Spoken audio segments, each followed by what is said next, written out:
Hi, I'm Karan Thapar. Over the last few years, I hope you've been watching my program, The Interview on the Wire. During that period, I've interviewed doctors, politicians, businessmen, scientists, authors, and even the occasional Nobel laureate. For me, it's been exciting. I hope it's been enjoyable for you. But these, as you know, are tough times, and if this program is going to remain bold, independent, and sometimes even defiant, then I think we need your support. At the end of the day, it's a truism, but editorial independence is best defended by the viewers. So if you would like this program to remain the way it is, forthright, outspoken, and interesting, then would you consider supporting us? All you have to do is to click on the description at the bottom. But more than anything else, I hope you will continue to watch the interview.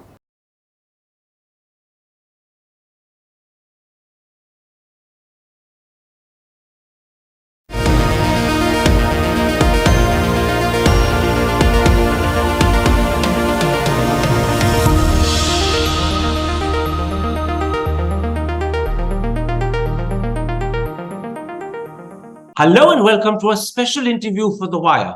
On the 15th of September, the Manipur government notified an order making it compulsory for every book on the history, geography, culture, and tradition of the state to be first cleared by a state committee headed by the state's education minister.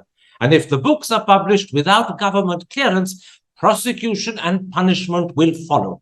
Now, this is not just censorship, it's a blatant breach of the constitutional right to freedom of expression and freedom of speech. So how do India's publishers respond to this development, and what do they plan to do about it?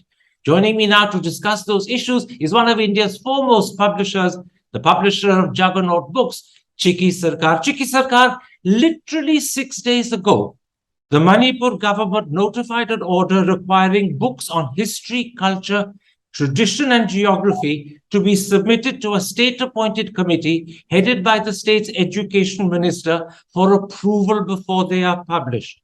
As one of India's top publishers, how do you respond to this? I mean, both in shock and bemusement. Shock because, of course, these kinds of blanket rules which impose restrictions on readers and writers, readers as much as writers, right? Because when these books aren't published, it's not just publishers who suffer or the authors who suffer, but the readers who could have had access to different kinds of information also suffer. So, of course, shock, but also bemusement, Karan, because how does this kind of thing in real terms work? I mean, the people assembled for that committee are important people with big jobs. Are they going to have to read every one of these books? Are they going to have to meet and then have discussions on what terms are these discussions going to happen? So, one part of me, which is sort of at an ideas level, of course, I think this is shocking. The other more practical part of my brain thinks, is this actually going to work? Is it just a sort of rhetorical gesture that will peter out in some form? Let me put this to you. Do you see this as an act of censorship? Do you see this as a fundamental denial of the constitutional freedoms of speech and expression which are guaranteed to every Indian citizen?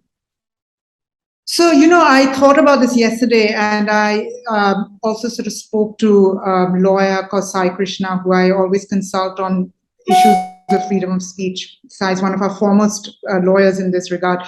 And one thing I went back, he said, Chiki, go back to Article 19, which talks about what the Indian citizens' rights are and in which sort of occasions can those rights be curtailed. And while we have the right to freedom of speech, the government also has the right to restrict books that they believe will threaten the unity and sovereignty of the nation. So they actually have that right written in the Constitution, Article 19, I think, Clause 2. But here's the thing. The thing is, those exceptions are for one-off cases. It's within reasonable restrictions, right? So the government and the Indian government, of course, there's a bigger way in which the government practices this rule, by the way, which I've always found sort of interesting and I've been ambivalent about, is our usage of maps in both magazines and newspapers and books, which is that, that maps have to show particularly around Kashmir, the borders that the Indian government has decreed, not borders that say Pakistan sees. So, for example, I remember once having an international book which had a map of Kashmir where the borders were, they were drawn by, I think, by UN standards or by Pakistan standards or whatever. And as I was crossing the border, the customs guy saw this map and tore that page out of my book before he would let me in through to India. So, the bigger point I want to make is that actually constitutionally, the government, whether I personally don't agree with it, but the government actually has a right to restrict certain kinds of books for certain reasons. Books that threaten personality, but a blanket ban, a blanket restriction that is not on case by case. This is, I think, the first time I've heard it. That's the problem. You're absolutely right when you say that Article 19(2) of the Constitution permits the government under certain specific and specified conditions to impose restrictions on freedom of speech, but they have to be reasonable restrictions. So let me, with that in the background, go back to the order passed by the Manipur government on the 15th of September. It says, and I'm quoting, "Some books published on the history, culture, tradition, and geography of the state contain material which may either distort facts or disturb the peaceful coexistence amongst various communities." Do you accept that is a valid justification, a reasonable restriction for requiring books to be cleared by the government before they are published? And remember, books across the whole span of those four areas: history, culture, tradition, and geography. So is this a justified grounds or is it an unjustified one? So, firstly, so we'll look at what the law says and what I believe, right? So, my beliefs are kind of less of importance than what the Constitution says. Yeah, I tend to be a free speech fundamentalist. So, for me, I think publish and be damned. But part my personal views out of this, what the Constitution says is that in certain cases, the government is legally justified in making such a decision. What the Constitution doesn't say is making it blanket. So, for every book that is published on these subjects in Manipur, for it to go through a vetting process, which is what this new rule says, that's the extraordinary part. Now, if there's a one-off book, such as the book that actually kind of sparked this outrage and this controversy, and it really does have facts that are problematic to the Manipur state, again, I don't personally agree in banning books at all, but the government, I will have to say, has a right to make a decision about this particular book. But to then... Let me interrupt. The government has a right to ban a book under certain specified stipulated conditions, not a blanket ban. And whether those specified specific conditions are met when the order from Manipur says that it will either distort facts or disturb the peace of existing communities is questionable. Are you saying you agree with that order, or are you saying you have reservations about that order? Oh, I have massive reservations about this blanket order. Or the small point I want to make is that, take my own personal views out, which is that I don't think the government should be touching books on the whole. But our Constitution does allow for Manipur state to respond to a particular book under those conditions, should those conditions be met, right? That as a case and as an argument for it is justified within the Constitution. And now, what do I personally feel as a publisher? Again, as I want to park my own personal feelings out of this. My own personal feelings is, on the whole, books should not be banned. They should be not injuncted. And if there are genuinely problematic factual problems in a book, and we don't actually know in the case of this particular book whether there was a real factual error. I haven't studied it with care.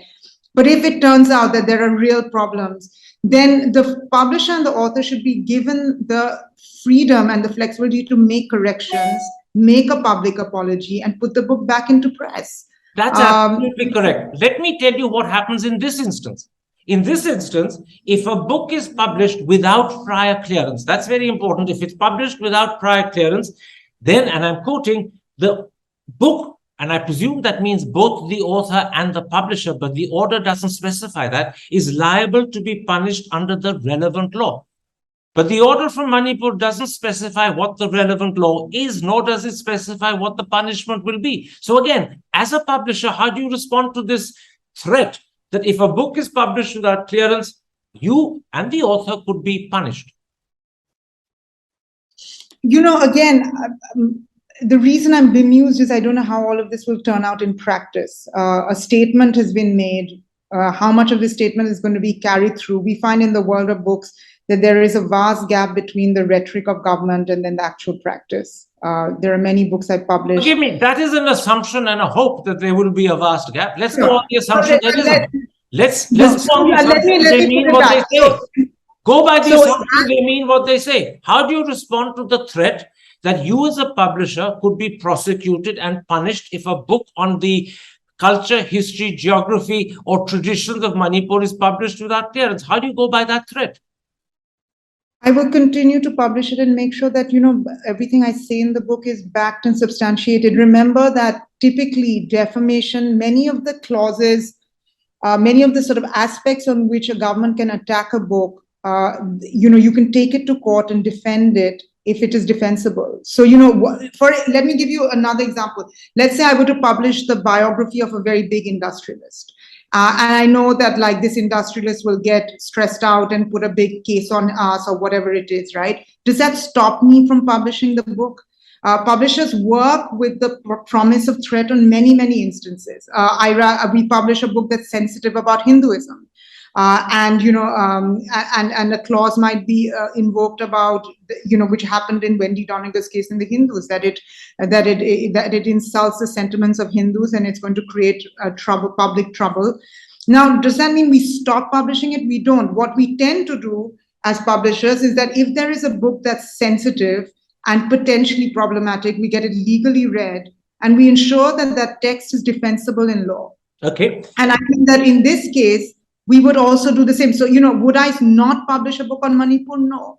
But knowing that this hangs over our head, I might have to pull in 3 extra readers, external readers. I might have to pull in a very good lawyer, and I might have to do a lot of preliminary work to sort of ground the book and make it as strong as possible before I went on to publish it. But are you also suggesting that after getting legal opinion, after pulling in 3 or 4 preliminary readers, you would go ahead and publish without submitting the manuscript to the Manipur State Committee? No, we wouldn't. We'd submit it. But this is where, so much of this now, this current statement, there's just a lot of, there needs to be a lot of clarification. Let us say we've done all that work. We submit it to the government because now it is a law. We have to do it.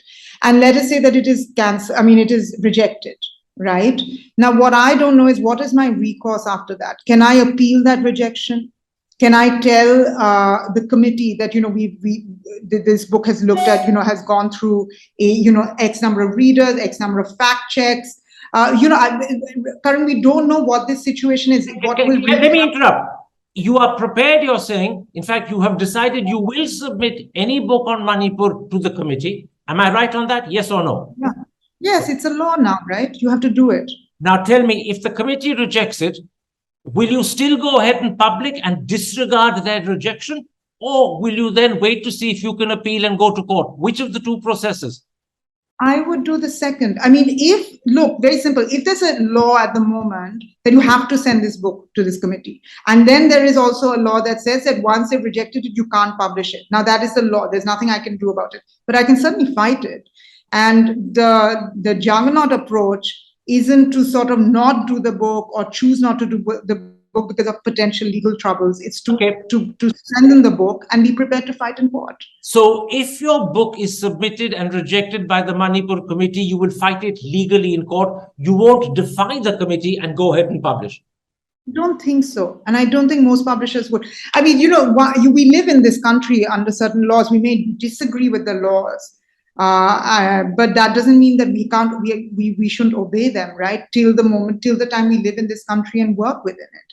But we can then fight it there are recourses with which to fight this. I'll come to how you fight this in a moment's time. But first, let me draw your attention to what apparently lies behind this order. It is a book published by Viva Books in January 2019 called The Complexity Called Manipur. And the author was a Brigadier Sushil Kumar Sharma. The book was apparently Brigadier Sharma's PhD thesis, and it claims that at the time Manipur merged with India, it comprised an area of 700 square miles in the valley, thus implying that the hill areas of the state, where the Kukis, the Nagas, and other tribals live, was not part of Manipur. Now, I assume that the Manipur government is objecting to precisely that implication because that implication is factually wrong. Do you believe an order requiring all future books to be cleared by the government is justified by this one instance, or should they have taken action against that specific book but not come up with this blanket order?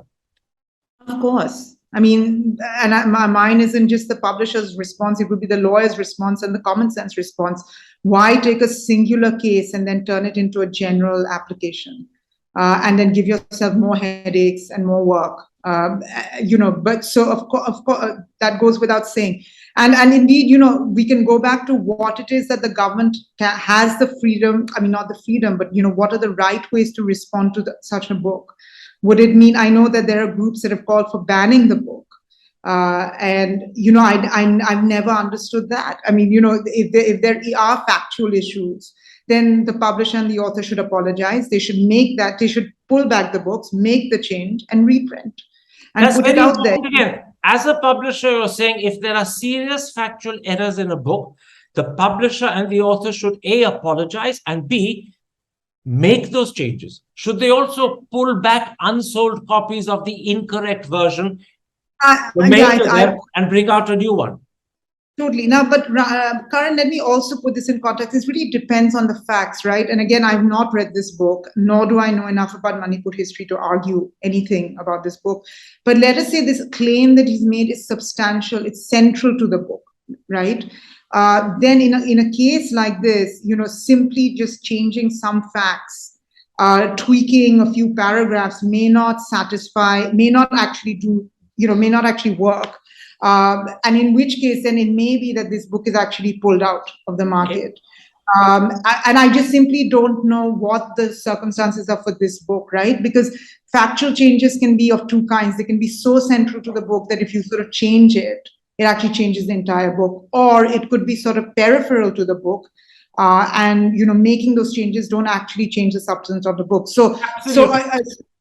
That is completely understood. Let's now come to the key issue of how one fights. We've discussed how you would fight if the committee were to reject. You would go in appeal, you would go to court. I want to ask you about how you fight to the very order itself, not fighting after you've submitted a book which has been rejected, but are you proposing to challenge this order itself? I know, as you pointed out, under Article 19.2, the government has the right to take action against specific books for specific reasons. But here is a blanket order that affects every single book published under history, culture, tradition, and geography. Do you propose that publishers should go to court and challenge this order ab initio? This is an interesting question, and I'm very torn by it. So let me be frank and tell you why. Most publishers on the whole, even the big guys, we simply do not make large revenues in the way, say, a big FMCG makes or a big tech company makes. And individually, each of our books don't make a vast amount of money. And this is why traditionally publishers tend to avoid legal cases, because that book can't, in the end we fight more for that case. We spend more money on that case than for what that book would have ever made us. And so the only reason then to fight these cases is on principle. And in my experience, I mean, in Juggernaut, we tend to be a little bit gung-ho about it, and we really believe in fighting these cases. But in other companies, some people take a far more pragmatic approach. Speak for yourself. Is this not, as a principle, important enough to fight ab initio as a principle? I don't know. And the honest answer is I don't know, because one, as I said to you, I think there's this particular sort of statement, how this is going to be implemented, what it really means, we don't know. One. Two, aren't those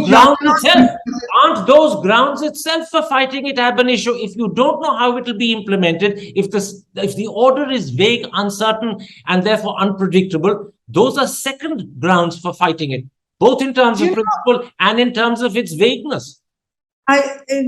I'm going to say something that you might sort of mock me for, Karan, and your viewers might mock me for. having a small publishing company where every day is a matter of sort of making things work in a money way and keeping us afloat, the battles Juggernaut will fight are the battles that will be in some ways directly related to their books, and not much more.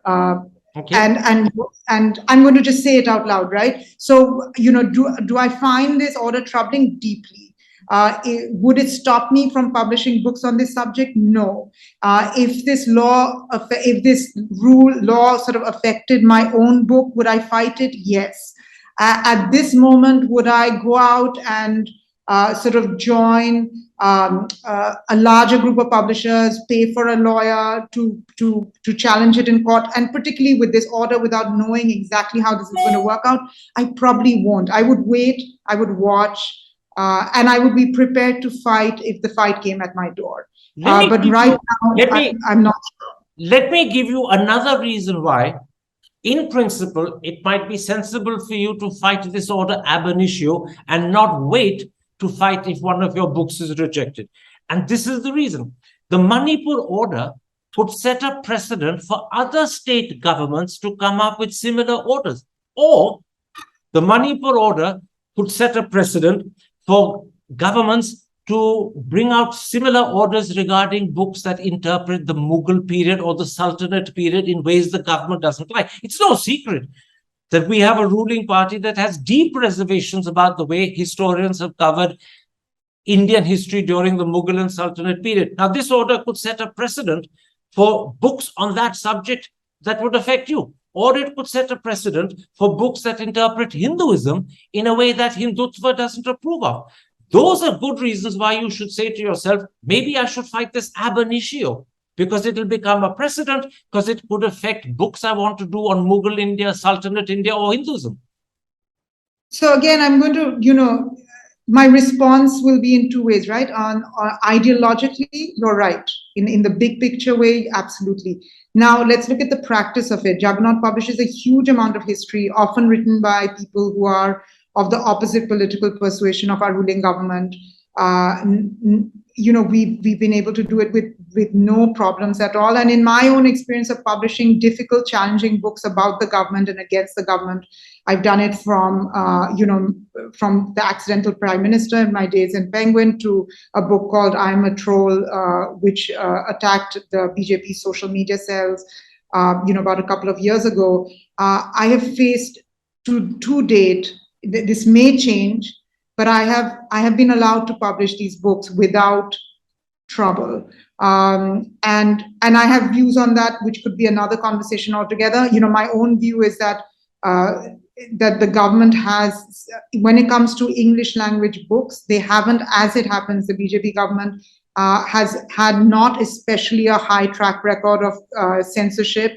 I felt no real difference than my time, being a publisher under the UPA, for example.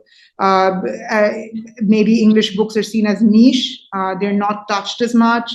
And I think certain books and certain writers may get heat, but on the whole, my experience as a publisher is that my life has not become harder under the BJP.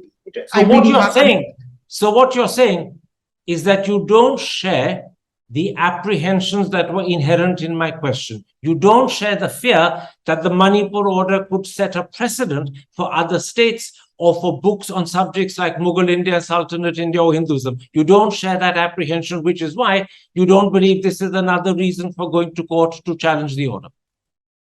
Yes, and let me qualify this. It is possible. We may be having a conversation like this in 6 months' time because of something. I don't think of it as an outrageous thing. But to the best of my knowledge, seeing my experience with publishing books under the BJP government since 2014, and if I were to take a view of just using my own experience, no, I don't see it as a potential problem. Could it be one? Yes. If it were to happen, I wouldn't fall off my chair and say, oh my God, this is such a shock. But if I have to just look at my past experience and make a decision based on that, I would say no. I haven't, and I will turn this around. One of the things we say in Juggernaut is the place actually we fear Okay. is not government, it's actually corporations. Big businesses tend to be far more trigger happy about imposing legal restrictions on books than in our experience, politicians do. Chiki And this has Sarkar, been my experience across my publishing career in India. Chiki Sarkar, Whether thank you very much. I'm- Thank you very much for honestly explaining your position and making clear that whilst you're deeply troubled by this order, it won't stop you publishing books on the subject. If your book is rejected by the Manipur committee, you will fight that rejection legally. But you are not at this moment considering going to court ab initio to challenge the order itself. And as you said, seeing your experience of publishing under the BJP government, you haven't had a problem so far. I thank you for your honesty and for sharing your thinking on this critical subject. Thank you, Karan. That was fun. Hi, I'm Karan Thapar. Over the last few years, I hope you've been watching my program, The Interview on the Wire. During that period, I've interviewed doctors, politicians, businessmen, scientists, authors, and even the occasional Nobel laureate. For me, it's been exciting. I hope it's been enjoyable for you. But these, as you know, are tough times, and if this program is going to remain bold, independent, and sometimes even defiant, then I think we need your support. At the end of the day, it's a truism, but editorial independence is best defended by the viewers. So if you would like this program to remain the way it is, forthright, outspoken, and interesting, then would you consider supporting us? All you have to do is to click on the description at the bottom. But more than anything else, I hope you will continue to watch the interview. Your viewership means an awful lot to me. Thank you for your time. Goodbye.